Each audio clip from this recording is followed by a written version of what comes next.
Hello, I'm Rosemary Ravinal, public speaking coach and media trainer. Welcome to Makeover Monday's LinkedIn edition. This is a space that's designed to improve your life on the small screen. And my guests are communicators and visionaries who are really redefining the virtual meeting space. Today, my good friend Gina Blume joins us. Gina is an accredited public relations professional. She is an educator, and she has developed a program where she teaches Zoom skills to senior living communities. And so she brings us special insights about working with different groups that really we sometimes don't take as a tech savvy, right? Gina, welcome. You're going to tell us a lot about our myths and misconceptions about the elderly population. Welcome. Thank you so much, Rosemary, for the invitation. Wonderful to be here today. How do you work with your students? What is your process? Oh, great question. So I basically how I start off is teaching them basic Zoom skills. So that's the platform that I have found to be the most user-friendly for all ages, but specifically older adults. So as Rosemary mentioned, I generally work with populations ages 55 and older. And, as we all know, we've all been in this work from home environment, playing roulette with all different video conference platforms. Zoom is definitely the most user-friendly, where you do not need to have a computer programming degree or a background to figure out how to use it. Because like anyone, no matter the age, right, it's always hard to adopt a new idea, to get on board with something, right? Whether it's a new phone, a new gadget, a new model year of a car. So especially with technology, that can be very daunting for anyone. So I start with basic Zoom tutorials, just, talking about the Zoom toolbar, and I make it very interactive, a very no stress environment for our group where, they can ask me questions. I go over a basic agenda, but again, a no stress environment where we can, just really have them test out their new skills, whether it's learning how to use a chat box, and learn it instead of just watching a static video or reading a document that's, lengthy and you just get tired of it and you want to give up. Right. But let me go back a second to remind people who are watching that we would love to answer your questions. So just type your question into the chat box and we'll get to as many as time permits. However, I think what we're talking about, Gina, is that this isn't only for people of a certain age. Everyone needs to step up. So I think that the lessons learned from working with these communities is really fascinating to me. So tell me how you start them off. Are they resistant? Are they receptive? What's been your experience to date? So my experience has been that, and again, you're correct, Rosemary, no matter the age, video conference, it's here to stay. We've seen it, and even with hybrid models, when we start to, return back to work, the video conference, we've gotten used to this ease of accessibility and flexibility in our lives. So generally, the audiences that join me already have an interest. They want to know how they can become more connected. And especially, again, for older adults, this is a great way that they can keep connected with their family. Often, I'm hearing back from so many that they have families spread out all over the country, and now they are connected with them more often because they're starting to have every Saturday morning at 10 a.m., they're having a family get together. Grandchildren are able to share artwork. They're able to share, meals together. So it's really brought another level of connectivity, and this relationship to families. So the folks I'm already working with already, have an inclination that they want to learn something new. And I truly believe my mission and my company's mission is lifelong learning. And again, your mental fitness is equally as important as physical fitness as we age, to always keep that mental agility and always thinking, learning something new. So they're already on the positive side. And I show them that this isn't as difficult as they may think. And I always encourage them, like any teacher, to a student, to practice your skills. and I give, homework assignments, if you will, for them to connect with their friends, sample book groups, clubs, things like that. Terrific. And no wonder your company's called Out of the Box, because that's the way you want to encourage people to think. Exactly. Speaking of out of the box, there are some interesting statistics that sort of break the myth of what this population, their aptitude for learning new things. And you have some interesting statistics. I think one of them we're going to show right now and help us walk us through this. Yeah. So recently I participated in a program about stereotypes across all categories and demography. And what was interesting, in a live poll of the audience of thousands, about 20% answered that they believe that older adults do not know how to use technology. Well, I'm here to share with you that based on a recent Pew Research article, surprising to most of you, 96% of those aged 50 to 64 are online. And what even gets better than that is that 75%, that's 3 out of 4 people aged 65 and older, are online, whether it's on Zoom, purchasing items online, grocery shopping. And then further articles I've researched have shown that during the pandemic, we've, across all ages, but especially our older population, have set into new habits, such as ordering online, having groceries delivered. And a high percentage of those plan on keeping those new habits. How many of us would ever want to go back to a grocery store if you can just pay a small fee and have that time back in our lives, right? And take care of yourself. So it's very interesting. It really breaks that myth, where, older adults don't know how to use technology. Email's been around. We've all been around, so we still have some work to do, though, to break that myth. I'm glad you have that data, because there was such a misconception, because we have to, as professionals, really start to break through those rigid ways of seeing people who are retired and people who are no longer in the workforce as not being up to certain tasks. And of course, we know, and that we can learn so much from our elders. And I'd love to hear some of your anecdotes as to what you've learned from your students. Oh, excellent. So I love working with older adults, especially hearing their life experiences. I'm Gen X, and I do not know any of my peers who have worked at the same company for more than, maybe a dozen years. And here I'm meeting individuals who've been with a company for 44 years, 45 years, across all different professions.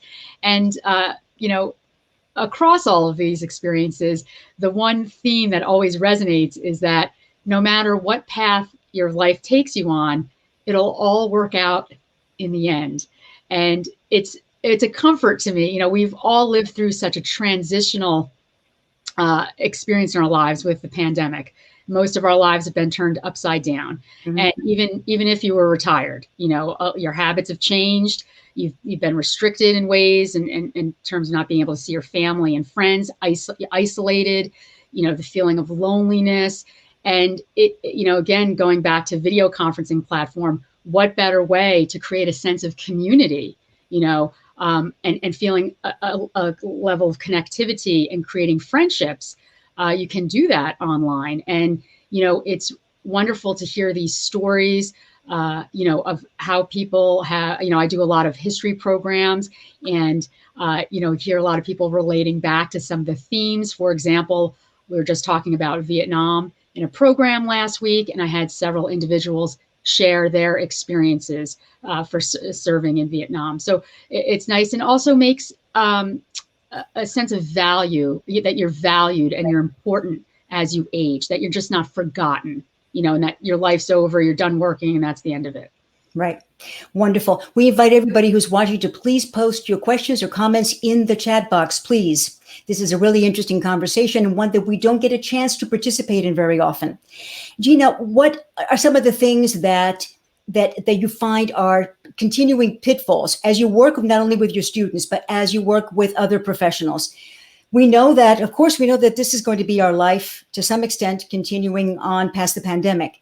But there are still things that we see. I know you and I spend most of our working hours on Zoom or another video platform. We still see things that are just defy logic, right? How people show up, how people still don't know how to work the platform, how to work the controls, how to show up as your very best. I know you have a lot of war stories. I'd love to hear about some of them and what are these pitfalls and how do we get around them? Great question, Rosemary. Yes, like you, we've seen a lot on video, and it's the overall. While you may feel casual being in your home, no matter the audience that you're addressing, right, you still want to show up. And whether that comes to your background, your space that you're in, what your attire is, and look, we're not asking you to wear a 3-piece suit. However, I've seen people showing up, in robes, sitting on a couch with a blanket on their lap for meetings. Folks chugging 2-liter bottle of soda in front of me. So what I can say is, no matter the situation, whether you are in a professional business meeting or a casual, conversation with friends, you still want to come across that I care. I took time out of my day to show up for this program or this event, and that I value you, and I'm inviting you into my home, and I want you to be aware of my space as well. I'm aware of your space. So I can offer some tips. What do people? You sit down, you open the program. What is it that people still fail to do? Yeah. So a big component is turning your camera on. Right? People want to see you. Okay. And then in the same token, people, when you do turn your camera, there are instances of course, where, you have to turn your camera off. For example, if you're eating, we don't want to see that on camera. However, you can have a nice, image or avatar put up. It's kind of impersonal just to see the black box with your name. And there are simple fixes, simple tutorials on how to customize any video conference platform. I specialize in Zoom, just so that people, feel a little more, more personal with you, right? So I always recommend turn on the camera, have that sense of community. I also open my meetings with greeting our members by their first name, right? You want to feel like you're in a group. You're part of it. When somebody comes into your home, you just don't open the door and let them in, and you don't acknowledge them by name, right? So this is the same instance. And also always bring energy and your authentic self. People can, it is a challenge, right? We are in 2 dimensions. You can form the same kind of relationships. I've found this in my experience with Zoom that you would in person, but, bring your energy, and so people can feel that through the screen. Right. Virtual background or real background? Let me do Great a little question. So unlike Rosemary, I do not have a space. The space I'm working out of my home, it's not really conducive for a natural background like Rosemary's beautifully curated background. So I choose to go with a virtual background. I can recommend do not use virtual background unless you have a green screen. Otherwise, you can see my hair. I'll look like an amoeba, and my hair will go in and out if I didn't have a green screen. But it's also a great space. You can showcase, myself, I'm showing my brand, a logo. You can do something seasonal. I have members who have avid travelers, and they use their background of recent past photos from trips. They get super creative with that. So it's a lot of fun. So again, depending on your space, but again, you want to come across, as professional as you can, without having things piled everywhere in our house, as we can sometimes clutter just builds up. You and I have seen our share of people looking up or looking down at the camera. We certainly don't like to see anyone's nostrils. That's not necessarily the best feature. Excellent point. Tell me, and we see them in professional settings. What's been your experience with that? Yeah, so definitely the eye line is very important. Looking at your audience, and especially on Zoom. I catch myself doing this all of the time, wanting your eyes to look at the box of the person who's speaking. So you really need to, they can't see that. There's no angle in Zoom. So you need to really just keep your eyes, your computer, whether you need to elevate your computer. I have mine on a couple of boxes, or if you have some books laying around, nothing fancy, just to keep your eye line level and give yourself a better profile. Image to your audience. Also, a challenge with glasses. Now, I myself do not wear glasses. However, I've seen, it's a big challenge for folks, especially for lighting. Recommend very well lit background. My lighting changes. Yeah. So Rosemary can give us an excellent, here we go, example right here, where you can get a reflection, which can sometimes be distracting. My lighting changes during the day a bit because I have some windows in this room that I'm in. So I have to change that based on what time of day I'm doing my meeting. But, really simple fixes. You could grab things from around your house. This isn't, you don't have to get high tech or fancy going and buying all sorts of lamps and things. Just grab some things from rooms, to help with that. But the big thing is the eye line. You want to see somebody and see their face, and lit. You want to look like you're not in a closet somewhere or being ransomed, right? Experience with that, right? Just look like, please send money, or they're going to cut my head off. $1 million. Yeah. We have a question from Bart. Let me put this up. Hey, Bart.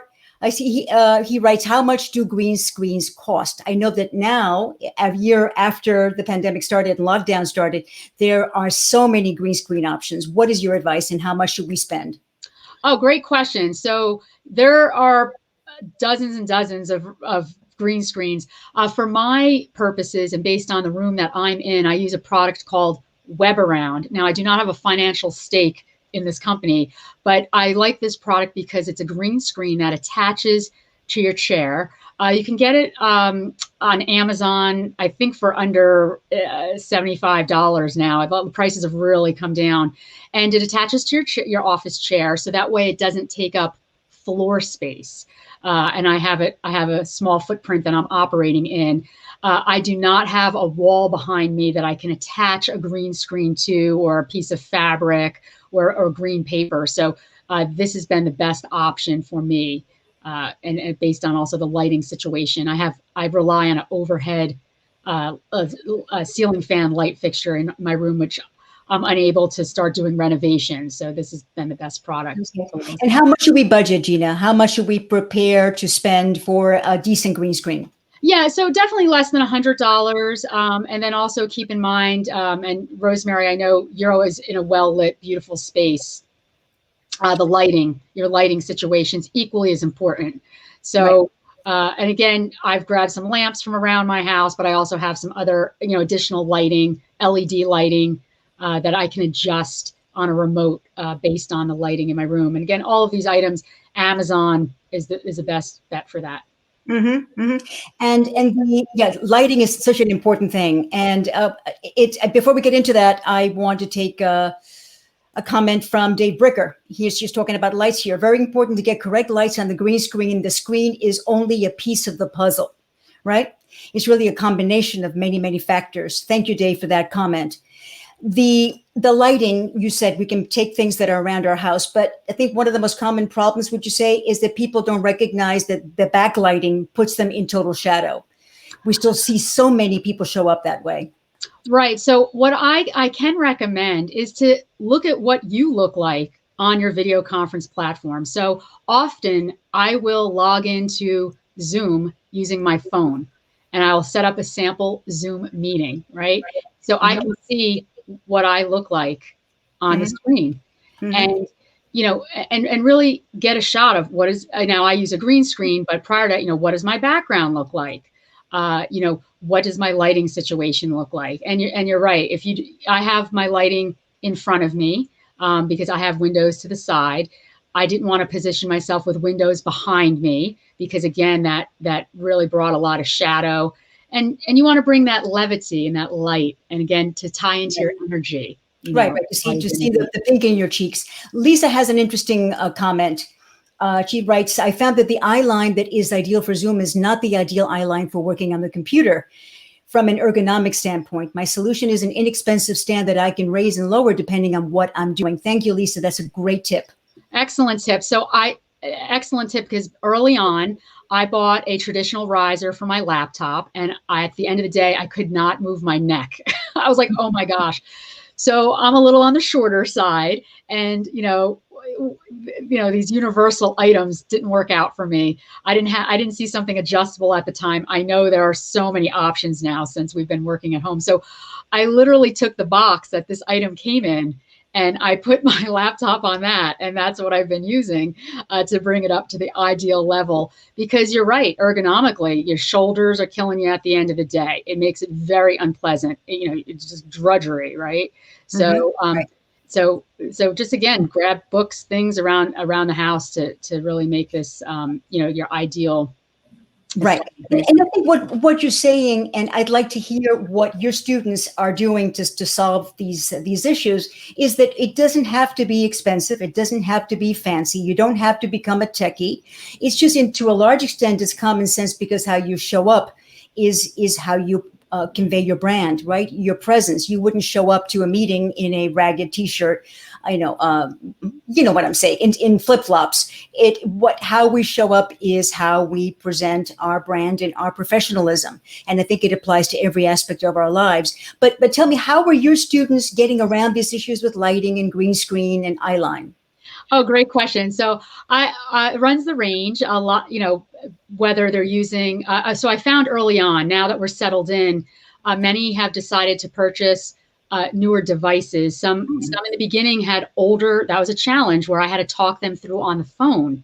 Okay, because some didn't have cameras or microphones built in, right? So in the beginning of this, last March 24th, I was speaking to some folks on the phone and asking them to pass their knowledge on to a friend, which I find is a great way to learn, right? Is almost kind of a resident learning program where, they pass on the gift. And, many are using basic, iPads or laptop computers.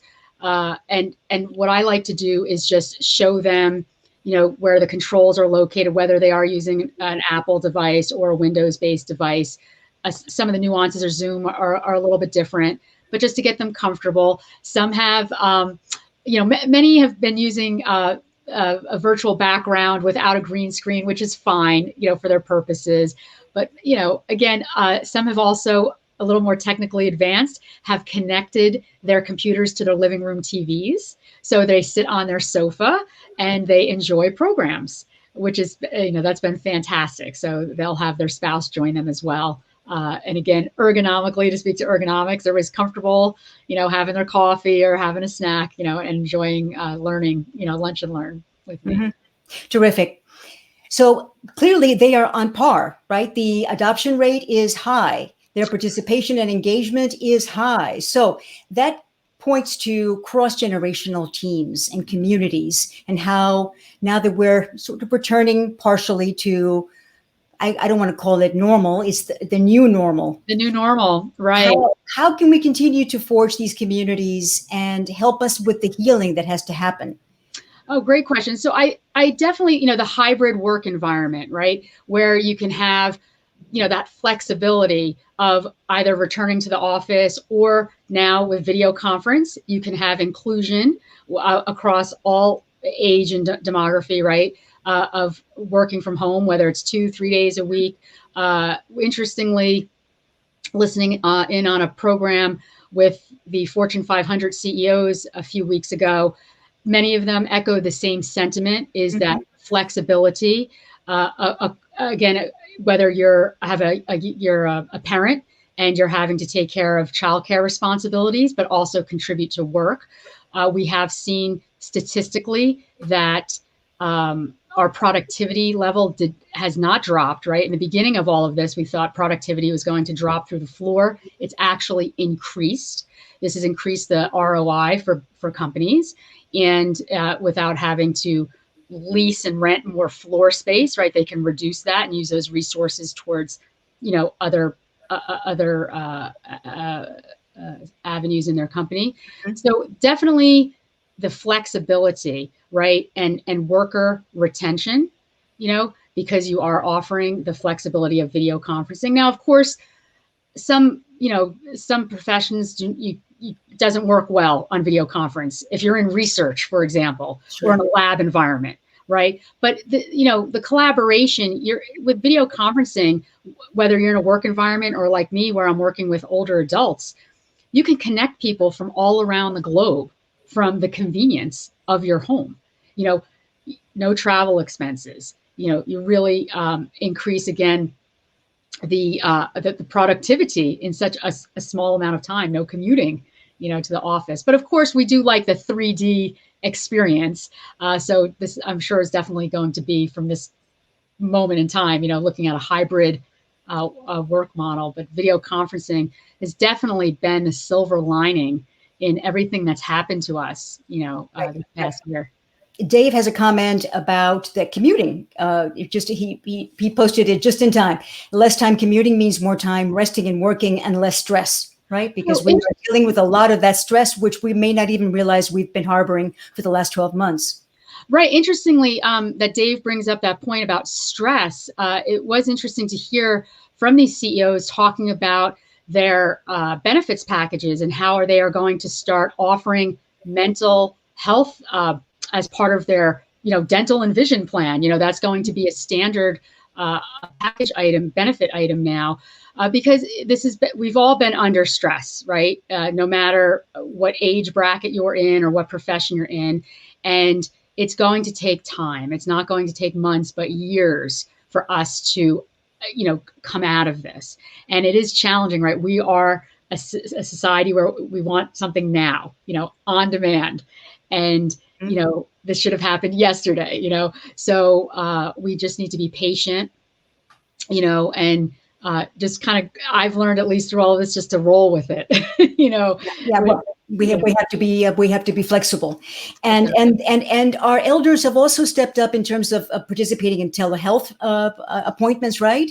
Yes. And so it's given them such a new avenue for wellness, right?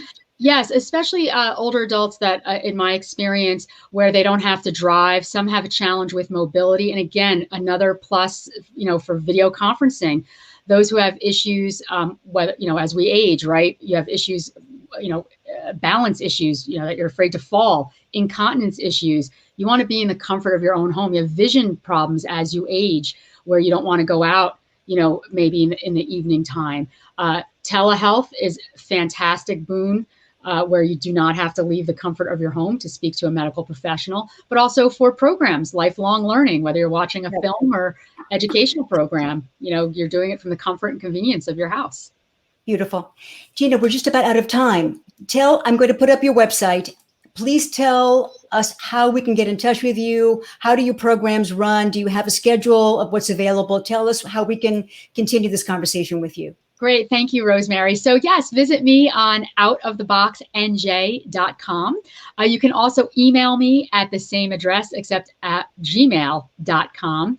And on my website, I have a listing of programs. I have also consulting services that I offer for 55 plus and senior living communities. But for any age, I have a weekly schedule of programs where you can just join in and join our survey group and have fun and make new friends from all around the globe. Yes, and that's absolutely wonderful. And I can see the energy that you bring to your programs, and that's so important to model what we want our students and our clients to do, which is to bring their energy into the space. That's what makes us more human and makes this something that we will want to continue.